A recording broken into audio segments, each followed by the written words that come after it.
ඊළඟ සති 6ට මම සීනි, පැණි රස ಜಾති, කෝපි ඔක්කොම ඉවත් කරනවා. ඉතින් මම ඔයාලට ඇයි කියලා කියන්න. මම සති කිහිපයකට කලින් ඔයගලන් දකින්න නැති ඒ වීඩියෝ එක මම හිතන්නේ ලක්ෂ 5ක් විතර views ආවා. මම දවස් 50කට පැණි රස අඩු කළා මොනවාද උනේ කියලා. මම පැණි රස ಜಾති ඉවත් කරා. උදේ කෝපි එකත් එක්ක 1 ටීස්පූන් එකක් සීනි ඒක උදේට බිව්වා. ඒ දවස් 60ට තියෙන ඩිෆරන්සස් මගේ ඇඟේ ඒ වීඩියෝ එකේ තියෙනවා මම ආයි කියන්නම් මගේ ඇඟේ ප්‍රදාහය 52න් 45ට බැස්සා. ඒ කියන්නේ ඒ දවස් 60 අන්තිම මාසේ තමයි ඒ රිපෝට්ස් දෙක මාසයක් ගැප් එකක් තියලා මම ගත්තේ. ඒප්‍රිල් 24යි මේ 27යි. මම මේ රිපෝට්ස් ටික පෙන්නන්නම්.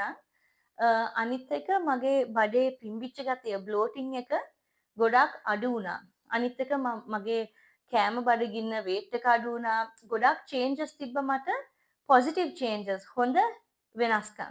මගේ ඇඟේ තාම ප්‍රදාහය තියෙන නිසා මම මේ පාර ওই තුනම අයින් කරනවා. සීනි, කෝපි, පැණි රස ಜಾති අනිත් එක මම ඊට අමතරව ඇන්ටි ඉන්ෆ්ලමේටරි ඒ කියන්නේ ප්‍රදාහය අඩු කරන ලංකාවේ කෑම එළවලු ಜಾති කොළ ಜಾති ඩයට් එකට ඇඩ් කරනවා. ඒ නිසා ෆලෝ කරන්න මගේ Facebook එක, YouTube එක, Instagram එක ෆලෝ කරන්න.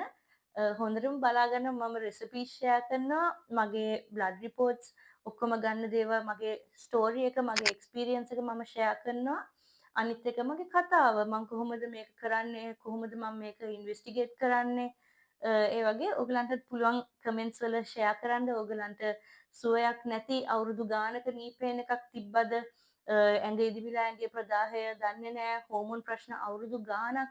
ඔයගලන් කමෙන්ට් කරන්න. ඔයගලන්ට අවුරුදු 5ක් 10ක් 15ක් එකම ලෙඩේ සුව වෙන්නේ නැතුව එහෙමම අයිනක තියෙන එක කමෙන්ට් කරන්න. මොකද මං කැමති නෑ මගේ ඇඟේ අවුරුදු ගානක් ලෙඩෙක් වෙලා ඉන්න. මට ඕනේ මොකද්ද ඒ ලෙඩේ මුල ඒක හොයලා ඒක අඩු කරලා ඒක නතර කරලා මට කලින් ට්‍රේනින් කරපු විදිහට මට කලින් හිටපු ලයිෆ් එකට මට යන්න ඕනේ. මම හાર્ඩ් ට්‍රේනින් එකක් ගියේ, හෙවි ලිෆ්ටින් එකක් ගියේ.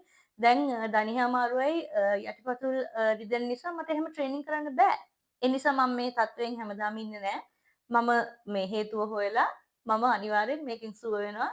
ඒ නිසා අපි අපේ ඩයට් එක වෙනස් කරලා බලමු මොනවද වෙන්නේ කියලා. ෆලෝ කරන්න.